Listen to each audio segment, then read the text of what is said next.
За оройн төргийн эрхэм үзэгчтэй. Тэгэхээр офшор эсрэг шууд нэвтрүүлэг үзэгч тавд хүрэхэд бэлэн боллоо. Тэгээд Атозын удирдах зөвлөлийн гишүүн Зогтбаатар хүрэлцэн ирсэн байна. Оройн төргийн. За баярлалаа. Та бүхэнд энэ оройн мэнд хүргье.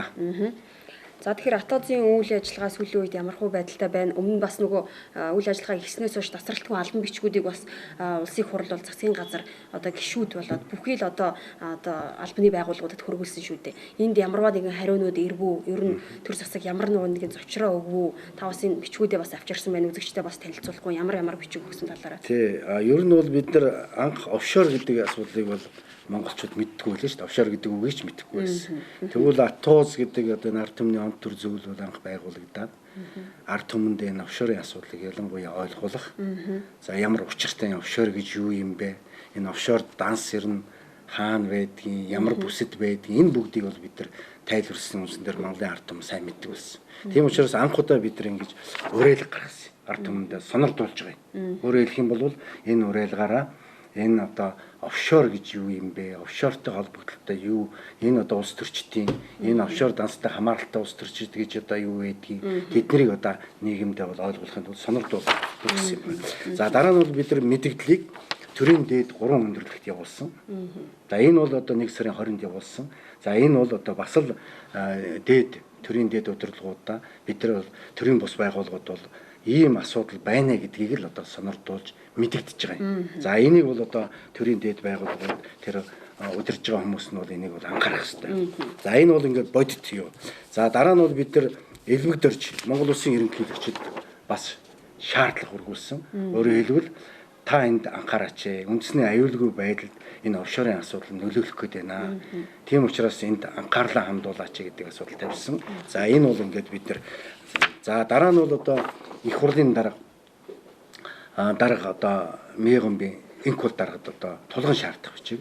За мөн их хурлын 76 гишүүн төрсөн. За энэ 76 гишүүн одоо энийг бүгдийг уншсан байна. Хүн нэг өөрт өгсөн. Гэтэл энд эдгээр бичгүүдийн хариуг бид авч чадаагүй. Тэгэхээр өнөөдөр Монгол төр өнөөдөр байгаа юм.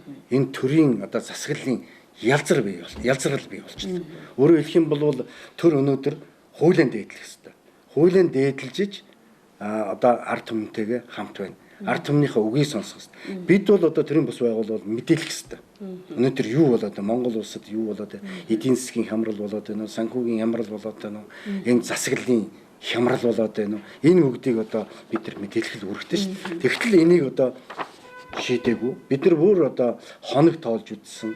Тэгэхээр энэ дээр ямар шаардлага байна гэхээр ажлын хэсэг байгуулаач. Энэ одоо офшор данстай хамааралтай улс төрчтэй шалгаач гэдэг асуудал ярьсан. Тэгтэл сүүлийн үед бол юу ярьж байна? Тэр улсуудыг одоо шалгаач гэдэг аль дээр ихээр ярьсан чил одоо сүүлдээ нэг ухаантай судлаачид офшорын одоо судлаачид гарч ирээд шүү дээ. Ган хуйг гэл нэг судлаач гараад ирлээ. Мөн одоо их хурлын гишүүн аюур сайхан гээл бас л яриад эхэллээ. Гэх мэтлэнгээр энэ улсуудад бол урд нь бид нар бүгдээрээ мэдэгдэжсэн. Гэтэл биднэрт хариу өгөөгүй.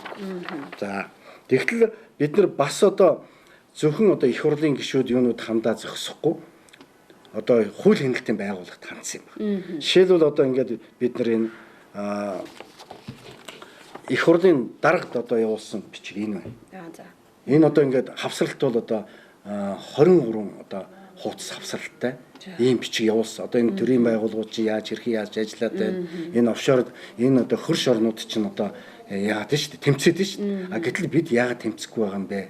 Хуулийг яагаад дээдлэхгүй байгаа юм бэ? Одоо ингээл нэр дэвшээл явж гин. Гэтэл одоо офшорын асуудлыг гэдэг нь авилгын асуудлыг шийднэ.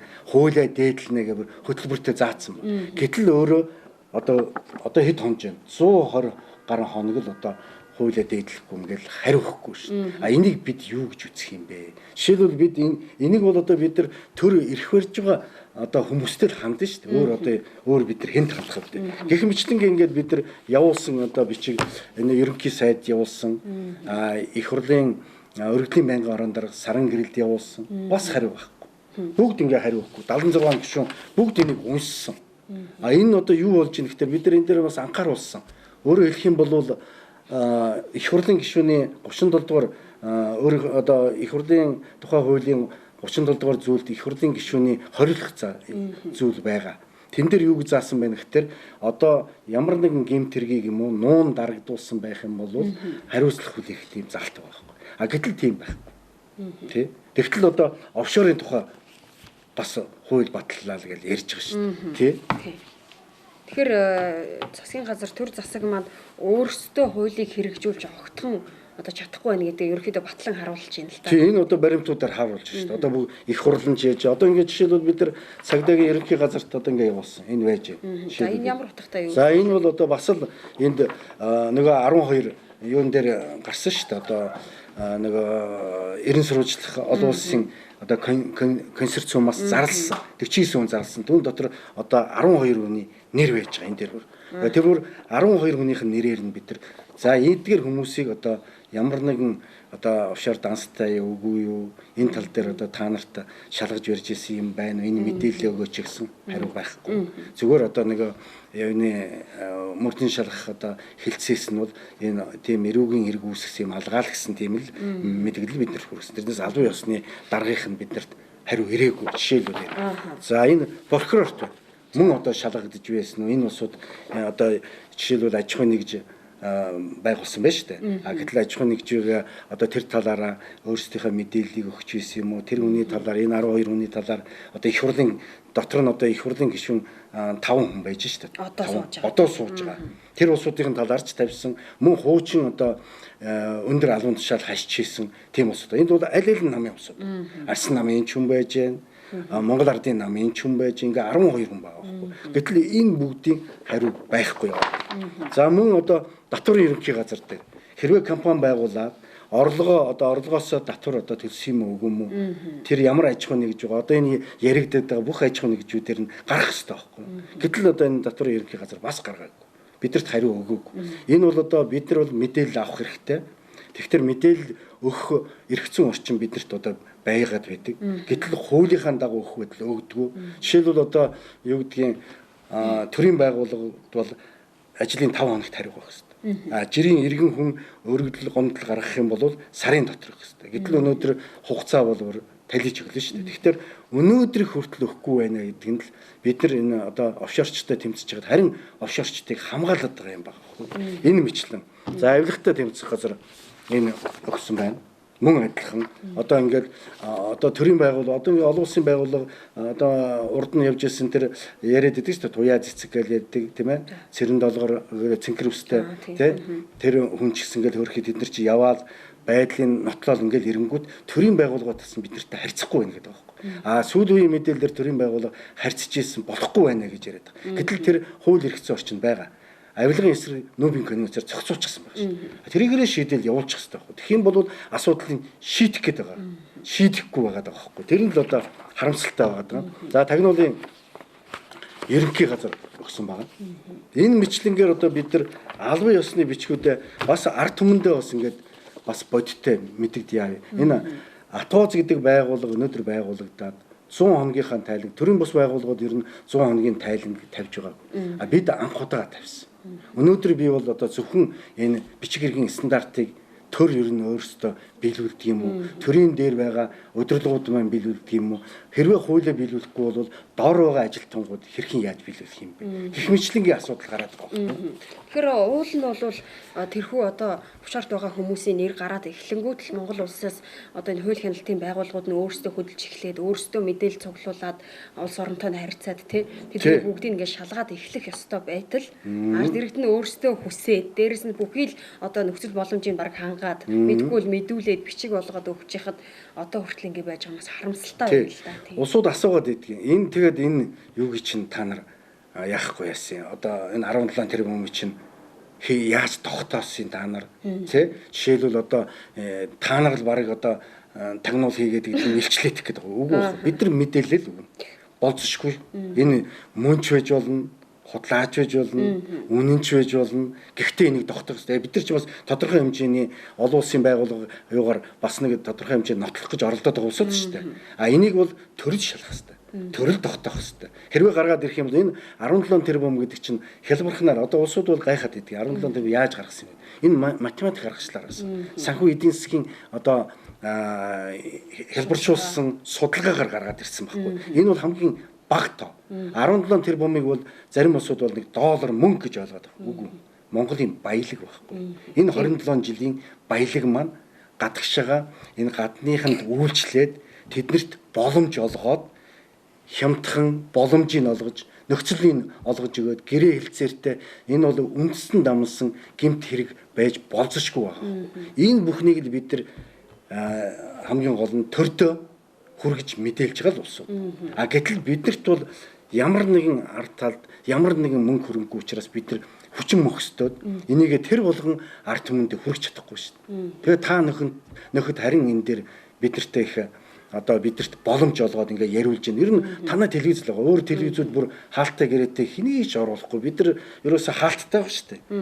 Монголын нийгэм бол хэвлэл мэдээлэлээр хаалттай. Энэ дөрөв дэх засаглал гэдэг хэвлэл мэдээллийнхэн бол ярьдаг мөртлөө аман дээр яриад хэвлэл мэдээллийн эрхчлөө гэж ярьдаг мөртлөө эрхчлөөг хинд өгөөд байна. Офшорчдаг. Эрхчлөө өгөөд биднийг бол хаагаад жиргээ иргэдэг. Боломжийг өгөхгүй байгаа байхгүй. Жишээлбэл тэр судлаач ган хуйг гэж ярьж байна. Тэр ягаад бидэртэй ягаад хамтарч ажиллахгүй вэ? Тэр зурсаал чиглэлд ягаад ирэхгүй байгаа. Бидэртээ тэр судлаад байгаа юм гэж байна. Тэгээ судлаад тогтоогоод байна гэдэг байгаа байхгүй. Тэгээ хин дээр нэрээ тогтоод гацаад байгаа мэдэхгүй. Гэтэл талхч судалдаг хүн байна, тийм ээ?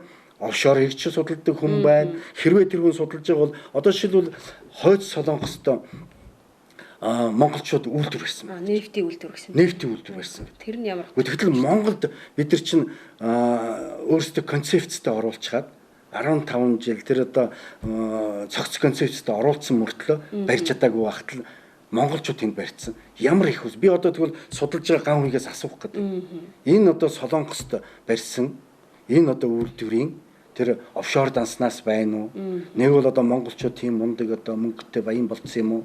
Ямар улсууд байгаа юм? Ямар их усүрээс байгаа гэдгийг тэр хүн судалж гаргаж өгнө. Одоо ард түмэнд одоо тайлгнамаар байгаа. Тий.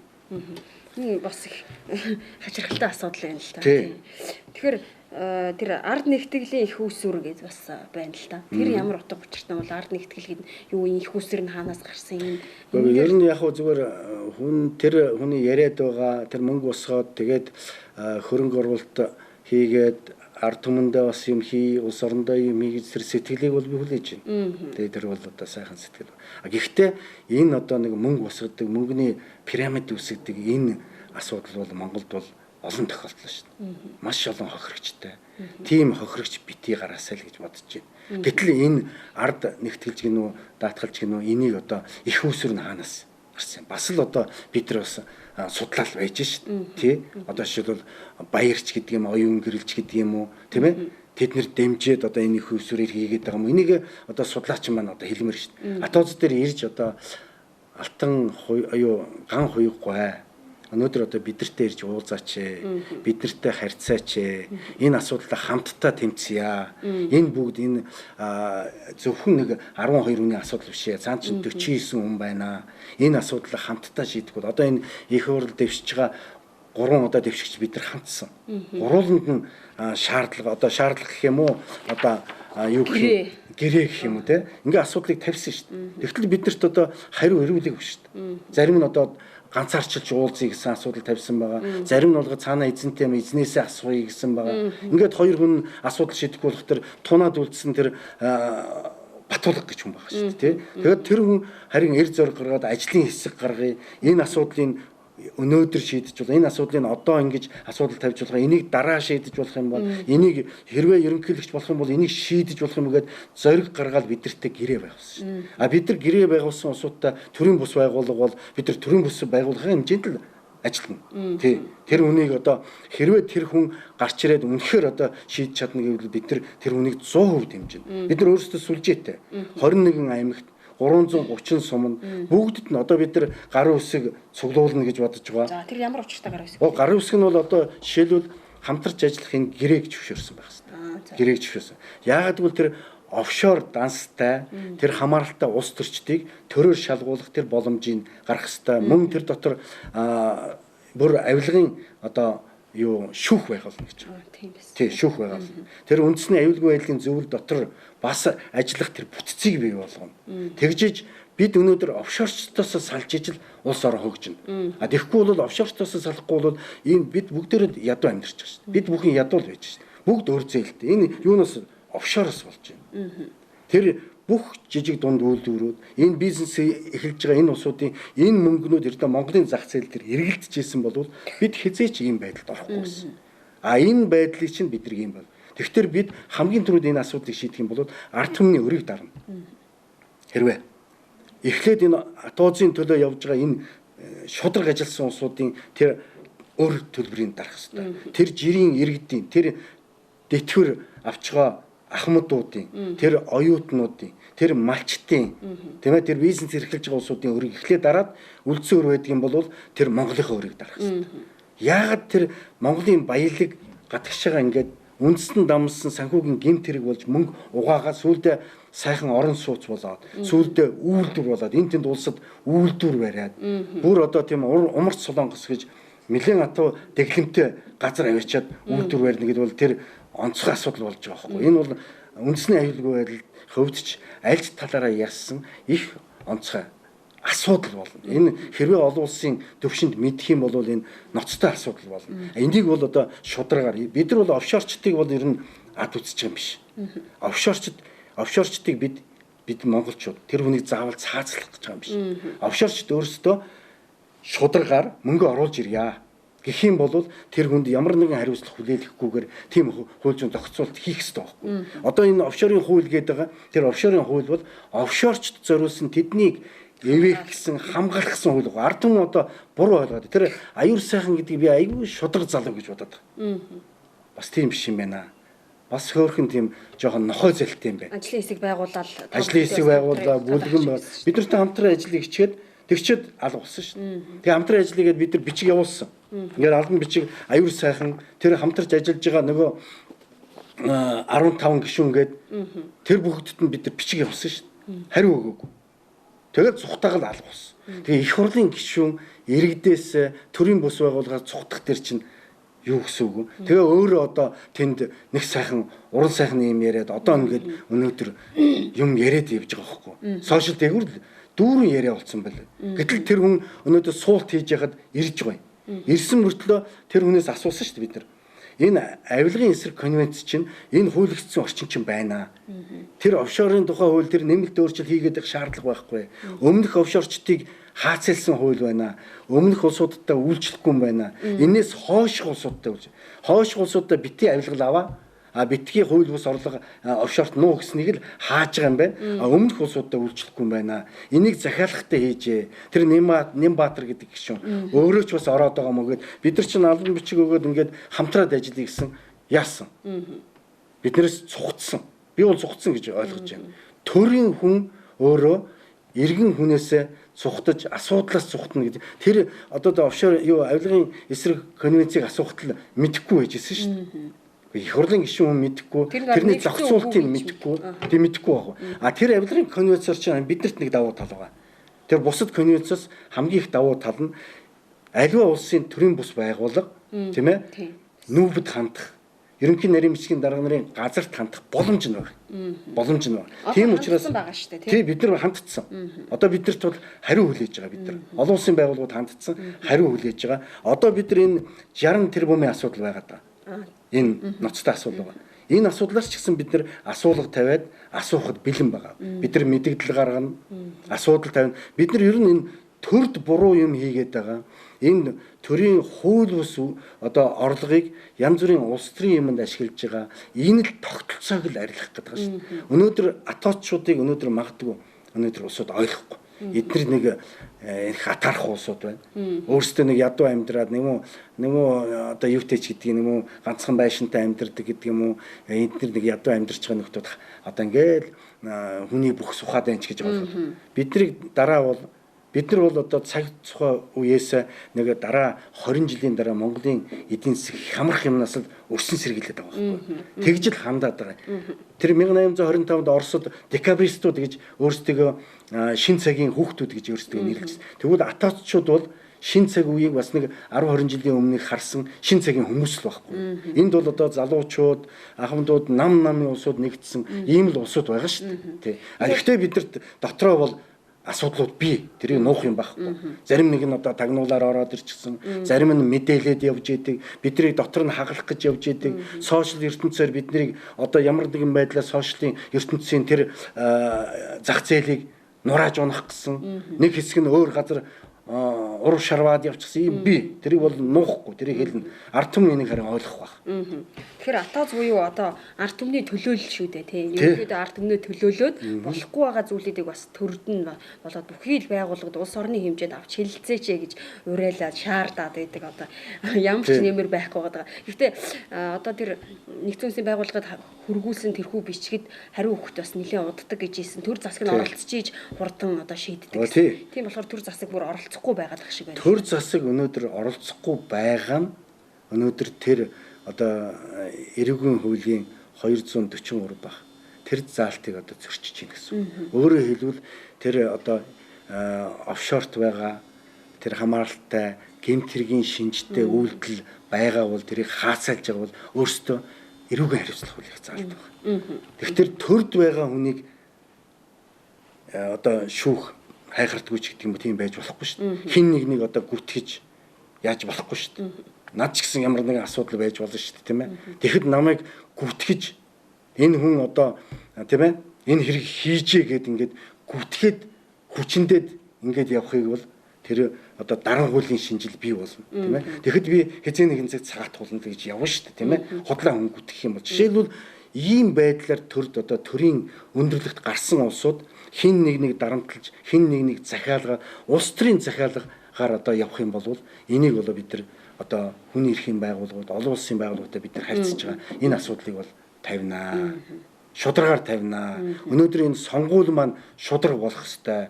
Би сонгуульд өнөөдөр бид нар дэмжиж байгаа хүнийхэн төлөө бас үгэнд дуурна шүү дээ.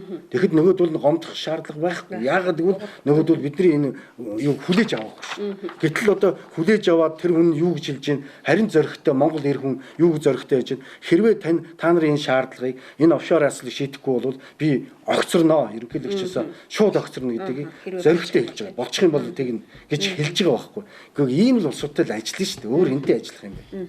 Тэгэхээр уул нь бол төр засаг нь ард иргэдээс ерөнхийдөө нүүр буруулсан гэдэг одоо энэ бүх үйл хэрэгээр ер нь бол харуулаад өгчлөө л дээ тийм болоод өөрсдийн ер нь ил тод болгочлоо. Энэ бол одоо бид нар бол бүр гарцаагүй одоо бид нар баримтаар харуулж шүү дээ өөрсдөө бичиг баримтаар харуулж шүү дээ. Хариу өгөхгүй бүх одоо нүүр буруулсан гэдгээ ерөнхийдөө өөрсдөө хуулаа зөрчөөд байна гэдгийг ард түмэнд өөрөөсдөө харуулчлаа гэж. Өөрсдөө одоо харуулж байна. Би одоо ард түмэнд бол одоо ингээд мэдэгдэж байна, мэдээлж байна. За энийг хэрвээ намайг худлаа гэх юм уу, гүтгэж гэх юм уу, доромжилж гэх юм уу, худлаа ярьж гэдэг юм уу, ингэх юм бол одоо надтай шударгаар яриа. Би хэлэхэд бэлэн байна. 20 гаруй жил одоо улс төрийн ажил хийлээ. Надад хүнээс одоо буруутгаад гэдэг юм уу яасан юм байхгүй. Би бол тэрийг хэн нэгэн худал гүтгэхгүй юм бол би одоо төр түмэндээ шударгаар ажилласан. Миний өвөг дээдстэй гэж ажилласан. Иннээсээ болоод хэлмэгдэж байсан, зовж байсан, цөлөгдөж байсан, цаазлагдж байсан. Тэгэхээр надад бол айх юм алга. Би үнийг л хэлнэ. Би ард түмэндээ үнийг хэлнэ. Ард түмэн намайг ойлгуулав. Намайг ард түмэн буруу гэж хараах юм бол харааж болно. Яг гэвэл би хүнийг гүтгсэн бол намайг харах хэрэгтэй. Тэгээ ер нь бол одоо энэ Монголын нийгэмд энэ бялдуучтал Монголыг ер нь сүнэдгэн шүү. Аль ч нийгэмд байдаг. Би бол бялдууч хүнд бол асар дургүй. Энэ бялдуучтыг одоо энэ одоо төрийн өндөрлөгт байгаа улсуудад үйлчлдэг ийм бялдууч улсууд бол ер нь Монголын нийгмийг үе үед дандаа сөнөөж исэн. Үе сөнөөж исэн. Тэгэхээр би бол бялдууч хүнд маш их дургүй. Энэ бялдуучд хэн нэгэн долгонсон хүнд. Би бол шударгаар хэлнэ. Би Батулгыг шүмжлэхдээ шүмжлэнэ. Буруу юм ивэл шууд хэлнэ. Та энэ дээр буруу юм байна. Та бизнесийн юун дээр алдаа хийж байгаа, зөрчил хийж байгаа гэж шууд хэлнэ. Намайг ч бас хэлнэ. Тэр хүнийг ч хэлнэ. Бид нар зайлшгүй улс орныхон төлөө, энэ улс орноо үйлдвэржүүлэхийн төлөө, энэ орныхон сайн сайхны төлөө өөрсдийнхөө золиослоход бэлэн л байх хэрэгтэй шүү дээ. За маш их баярлалаа. Тэгэхээр атоз буюу ард түмний онц төр зөвлөлийнхэн маань бас өөрсдөө хийсэн ажлуудаа бас ард түмэндээ бас ерөнхийдөө товчхон танилцууллаа гэж ойлгож байна. Тэгэхээр ард түмэн маань бас нэлээдгүй харж байгаа болов нэлээдгүй ойлголтыг бас авж байгаа болов уу гэж бодож байна. Тэгэхээр үзэгчдийн нэвтрүүлгийн цаг бас энд хэрэг өндөрлөж байна. Дараагийн дугаараар иргэд уулзъя баяр та.